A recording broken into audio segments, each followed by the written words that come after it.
Hello everyone, welcome to video में सनी भोंसले बच्चों बहुत बहुत स्वागत करता हूं। जैसा कि आप मेरे पीछे टाइटल देख पा रहे हैं, इसका टाइटल बच्चों क्या है हमारा, how to complete your exam within time.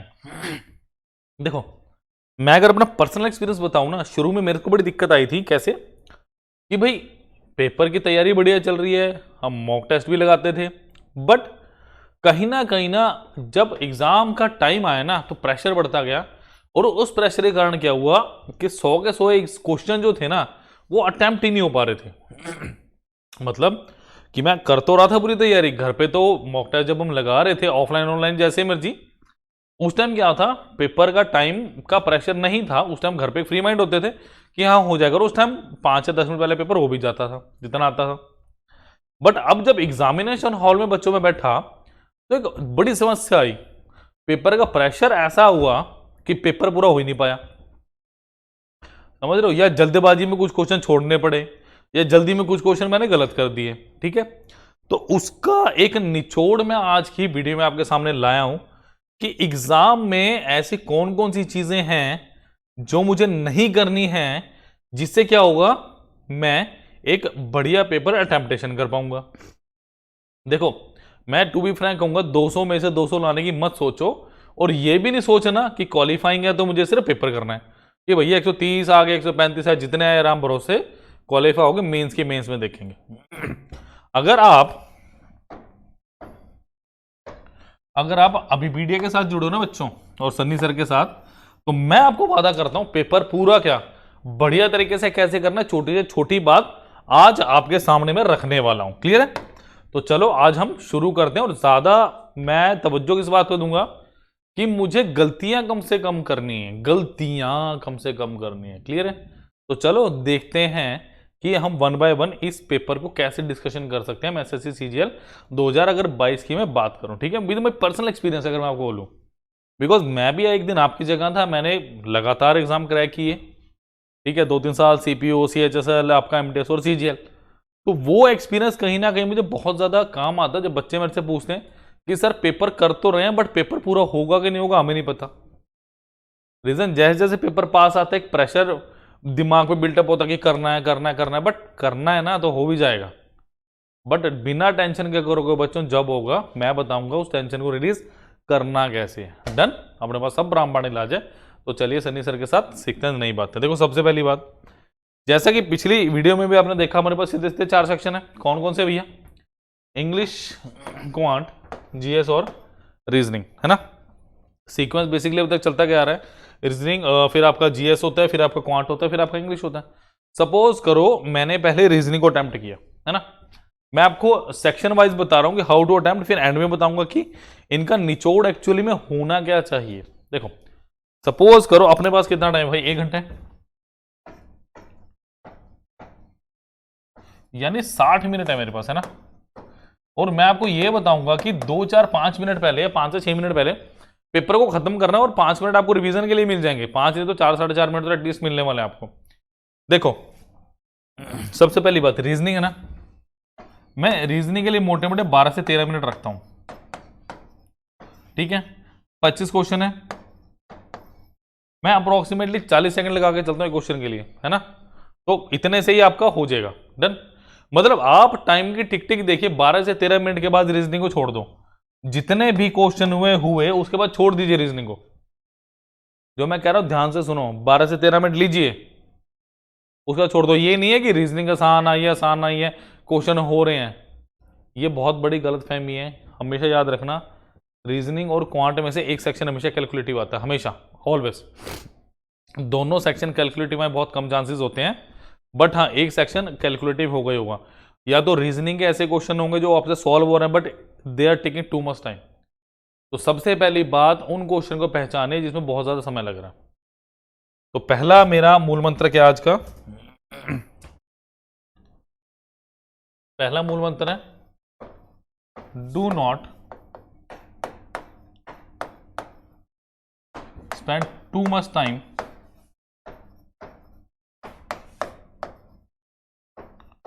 On question. On a question लिख लो,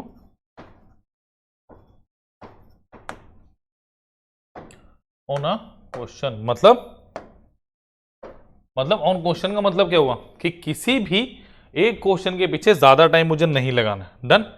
सो 12 से 13 मिनट के अंदर अंदर रीजनिंग को खत्म करने की कोशिश करो। सपोज करो आपके 20 क्वेश्चन हो गए 12 से 13 मिनट में, इतने होने भी चाहिए। 30 से 35 सेकंड बहुत होते हैं रीजनिंग क्वेश्चन के, अगर आपकी प्रैक्टिस अच्छी है तो। चाहे वो क्लॉक कैलेंडर के क्वेश्चन क्यों ना हो, सबसे ज्यादा टाइम टेकिंग वही माने जाते हैं, बट उसका भी क्वेश्चन इतना ज्यादा मुश्किल नहीं है। डन। सीटिंग अरेंजमेंट हो चाहे आपका वो एनालॉजी कुछ भी हो, 30 से 35 सेकंड में मैक्सिमम हो जाना चाहिए। 40 तो मैंने बहुत बड़ी बात बोल दी। क्लियर। नेक्स्ट आओ जीएस पे। देखो सपोज करो सेकंड सेक्शन हमारे पास आता है, हमारे जीएस का सेक्शन। अब ये सेक्शन क्या है यार, जीएस में क्या है, आपने पढ़ के आपके पास एक सपोज करो क्वेश्चन है कोई XYZ, इसके ऑप्शन आगे, पहला ऑप्शन आ गया ए, फिर आ गया बी, फिर आ गया सी, फिर आ गया डी, है ना। अब मुझे एक बात था, इसमें क्या सॉल्व करना है आपको, क्या सॉल्व करना है। हार्डली 10 से 12 सेकंड लगेगी क्वेश्चन को करने में, हार्डली। मैंने फिर भी आपको 5 मिनट की विंडो दी कि 5 से 7 नहीं 6 मिनट के अंदर अंदर जीएस को निपटा दो। आपने रीड आउट ही तो करना है, अगर आता तो आता, नहीं आता तो नहीं आता। जीएस का तो सिंपल सा फंडा यही है। कभी कभी क्या होता है, ऐसा क्वेश्चन फंस जाता है, मतलब अटक जाता है दिमाग में, कि आपको लगता है कि दो ऑप्शंस में से बहुत क्लोज हो, नहीं आता, तो मार्क को रिव्यू कर दो। ये मार्क और रिव्यू का ऑप्शन जब भी काम आएगा जब आप लास्ट के 5 मिनट में रिवीजन के लिए टाइम निकाल लोगे, और वहां पे जब आप देखोगे ना, साइड में आपको बार बना होता है, जो साइड में जो आपके डब्बे से आएंगे उसके अंदर क्या होगा, आपको दिखा होगा मार्क और रिव्यू के लिए अलग से एक पोर्टल, जामनी से कलर का कुछ आता है, बैंगनी से कलर का, वॉयलेट कलर समथिंग का, तो वहां पे आपको पता चलेगा कि ये क्वेश्चन आप मार्क और रिव्यू कर चुके हैं। ठीक है। नेक्स्ट देखिए, अब आगे भाई क्वांट जी, बड़े खतरनाक सी चीज है ना, जो सन्नी सर आपको पढ़ाते होते हैं, बट बहुत ईजी है, क्योंकि जिस हिसाब से हम पढ़ रहे हैं, हम पढ़ा रहे हैं यार, हमें पता क्या चीज पढ़ाई जा रही है आपको। पीवा के देखो जरा, प्रीवियस क्वेश्चन देखो, कितने बढ़िया तरीके से, जबरदस्त तरीके से मैंने आपको कराया, बीबीडी ने आपको करवाया। तो प्लीज प्लीज प्लीज और प्लीज इसको आपने लाइक करना है, शेयर करना है, और चैनल को सब्सक्राइब कर लीजिए, ताकि आने वाली जो वीडियोज है ना, उसमें आपको पता चले कि एक्चुअली में पेपर को अटेम्प्ट कैसे करना है। तो मैं सिर्फ बता रहा हूं ना, मैं करके भी दिखाऊंगा, कि पर टॉपिक पे भी लेके आऊंगा मैं आने वाले समय में। मैं बताऊंगा कि अगर परसेंटेज को डील करना भी है तो परसेंटेज को मुझे डील करना कैसे है, समझ रहे हो मेरी बात, कि वहां पे क्या क्या चीजें हैं जिनको मुझे पक्का करना है पेपर के लिए। डन। ठीक है। क्वांट के लिए देखो 13 मिनट ये हो गए, मैं मैक्सिमम आना, और 6 मिनट ये, तो 19 मिनट हो गए मेरे पास। ठीक है। मैंने 20 मिनट क्वांट को दिए। चलो कोई कुछ बच्चे कहते हैं सर क्वांट कैलकुलेटिव है, क्वांट सबसे मुश्किल है, इसके वजह से सिलेबस होता है। मैंने 25 क्वेश्चन के लिए आपको 20 मिनट दिए, वैसे 20 मिनट नहीं, बट 18 मिनट ही दूंगा आपको। डन। 20 मिनट में आप मैक्सिमम में क्वेश्चन के लिए 40 से 45 सेकंड लगा के चले, जब भी 25 क्वेश्चन डेफिनेटली आपके 20 मिनट में हो जाने चाहिए, हो जाने चाहिए। 13 से 15 मिनट में, 12 से 13 मिनट में रीजनिंग, 6 से 7 मिनट में वो, 6 मिनट बोला, फिर भी मैंने चलो एक आधे मिनट की विंडो आपको दी कि वहां पे एक आधा मिनट या यहाँ पे एक आधा मिनट हो सकता है। देन क्वांट के लिए 20 मिनट, तो कितने हो गए मेरे पास, 20 और 19 39 मिनट हो गए, जब भी मेरे पास 21 बच गया। फिर मैंने क्या करना है, मैं कूद गया भाई इंग्लिश पे, 15 से 16 मिनट मैंने लिए इंग्लिश के लिए। ठीक है। मैं मैक्सिमम टू मैक्सिमम टाइम भी लगाऊं ना, तो यहां पे 16 मिनट आ गए, यहां पे 20 मिनट आ गए, 36 36 और 6 42, 42 और 13 कितने हो गए आपके, 55 मिनट हो गए, पूरे 55 मिनट। फिर बात करेंगे मार्क फॉर रिव्यू के लिए, समझ रहे हो, तो ये एक तरीका है। अब आप क्या करेंगे, आप कहोगे सर वो तो गए 55 मिनट, 5 मिनट में करना क्या है, पेपर तो हमारा पूरा हो गया। नहीं, अभी पूरा नहीं हुआ पेपर। याद रखो मैंने आपको क्या बोला है, कि इतना टाइम देना है, और सबसे बड़ी बात पेन नहीं काम रहा, घबराना नहीं है। मैंने देखा है अच्छे से अच्छे बच्चे करते हैं, लास्ट के 2-4 मिनट में ना घबरा के क्वेश्चन छोड़ देते हैं, या क्वेश्चन होता ही नहीं है। तो ये गलती बिल्कुल भी नहीं करनी। एस जितने मॉक टेस्ट दे सकें इस सीरीज के आपने देने हैं, जितने ज्यादा मॉक टेस्ट हो सके बेटा दो, ताकि जब भी आप पेपर करने बैठो ना, तो आपको ये नॉर्मल लगे। कठिनाई उस चीज में होती है जो चीज अब नॉर्मल होती है, समझ रहे हो। जैसे अगर मैं बाई चांस सपोज करो मैं एक रनर हूं, है ना, सपोज करो मैं एक रनर हूं, मैं भाग रहा हूं, और दूसरे टाइम पे मेरा कोई फ्रेंड है वो रनिंग नहीं करता, है ना।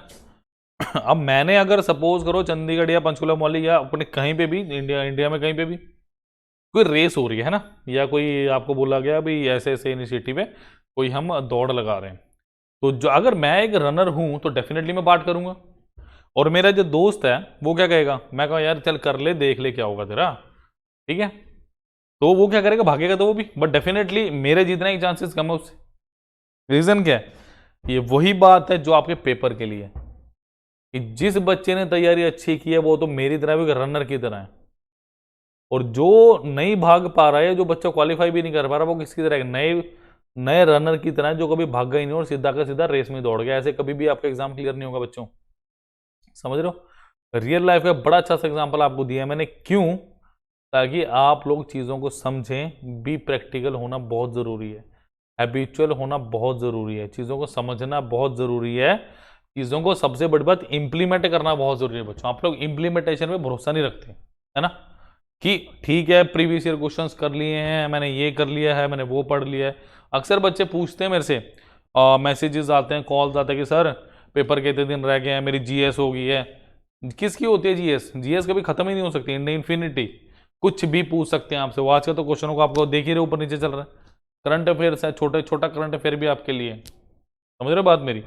तो ये सब चीजें बच्चों जब आएंगी, जब आप डेली के डेली मॉक टेस्ट लगाएंगे, और ये जो मैंने आपको बताया ना, ये सबसे ज्यादा इंपॉर्टेंट टाइम की मैनेजमेंट, इसी को मैं क्या कहूंगा, टाइम मैनेजमेंट, इसको मैं बात बोलूंगा टाइम मैनेजमेंट, समझ रहे हो। ये सबसे ज्यादा इंपॉर्टेंट है किसी भी पेपर को क्रैक करने के लिए। आप 100 मॉक टेस्ट लगा लो, कोई दिक्कत नहीं है, नंबर नहीं आ रहे कोई टेंशन नहीं है, नंबर आ रहे हैं तब भी कोई दिक्कत नहीं है, बट अगर आपको ये टाइम मैनेजमेंट नहीं आती ना बच्चों, कि पेपर को करना कैसे है, तब आप कभी भी पेपर को सक्सेसफुली चेज नहीं कर पाओगे, समझ रहे हो। रीजन इसका मैं सबसे बड़ा यही बता दूं आपको, कि जब तक पेपर पूरा नहीं होगा ना, अच्छे मार्क्स से क्वालिफाई नहीं करोगे। अगर बॉर्डर पे रह के क्वालिफाई कर दे तो मेन से लिए डर बैठा रहेगा, समझ रहे हो। तो सबसे पहले अटेम्प्टेशन करना सीखिए, उसके बाद अच्छे से पेपर को क्वालिफाई किए, फिर पढ़ सकते हो आप, ठीक है। तो होपफुली ये सारी चीजें आपको समझ आई होंगी, है ना। मैंने यहां पे एक चीज, हाँ एक चीज और, सबसे पहले मैंने लिखा too much spend, do not spend too much time on a question. मतलब क्या इसका बच्चों, सपोज करो आप रीजनिंग के कोई क्वेश्चन पे बैठ गए ना, सपोज करो आपका एनालॉजी का कोई क्वेश्चन, या बोलो कोडिंग डिकोडिंग का कोई क्वेश्चन है, आपको लग रहा है कि आप बड़ा क्लोज हो, बट आपको दिख गया क्वेश्चन कि टेढ़ा सा क्वेश्चन है, अगर अच्छे क्वेश्चन प्रैक्टिस की तो डेफिनेटली पता चलेगा, तो उस क्वेश्चन को स्किप करना बेटर है एज कंपेयर टू उस पर 1 मिनट लगाना। बिकॉज क्या पता ऐसा कुछ हो कि अगले 2-3 क्वेश्चन इतने ईजी होंगे वो 1 मिनट के अंदर 3 क्वेश्चन बन जाए आपके। ये कंफर्म है कि आपको लेंथी क्वेश्चन आते हैं पेपर में, मुझे भी पता है, हर साल देखता हूं, हर साल देखते हैं पेपर का लेवल कैसे कैसे चेंज हो रहा है। उसी को देखते हुए मैंने बोला कि सबसे ज्यादा इंपॉर्टेंट क्या है, किसी एक क्वेश्चन पे ज्यादा से ज्यादा समय ना लगाइए, विद इन लिमिट रह के को आप, अगर आप ऑनलाइन एप्लीकेशन में भी किसी में दे रहे हो पेपर, तो वहां पे टाइम आता है ग्रीन रेड, देखा होगा कि जो ज्यादा मॉक टेस्ट बच्चे देते हैं उनको पता है क्या होता है, ठीक है। तो जब भी पेपर दो तो एक क्वेश्चन पे बैठना नहीं, ईगो पे नहीं लेके जाना कि यार मेरे से क्यों नहीं हो रहा क्वेश्चन, क्योंकि यही एक चीज है जो पेपर को में जाओगे तो साइड रखना, ये सोच के जाओ मुझे इतना ही आता है जितना मैं कर सकता हूं, मैं कर सकता हूं, दैट्स इट। समझ आई बच्चों बात। तो पेपर अटेम्प्ट करने का तरीका क्या है, you must know each and every step. Done. Next thing, सबसे पहली बात मैंने क्या बताई अभी, कि एक क्वेश्चन पे ज्यादा देर नहीं बैठना। दूसरी बात टाइम मैनेजमेंट, जो मैंने यहां पे लिखी है, कि अगर जो मैंने टाइम मैनेजमेंट बताई उस टाइम मैनेजमेंट में होता है ठीक है, वरना मॉक टेस्ट लगाइए, जब तक ये मैनेजमेंट दिमाग में नहीं बैठेगी ना बच्चों, होगा ही नहीं। नंबर 2 क्या है, स्किप क्वेश्चंस।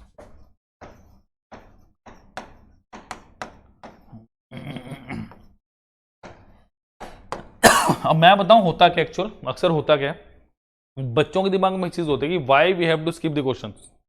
अब अगर आपको पहला पार्ट करना है तो दूसरा पार्ट उसके लिए इंपॉर्टेंट है, कि आपको आदत होनी चाहिए क्वेश्चंस को स्किप करने की। You must know each and every point.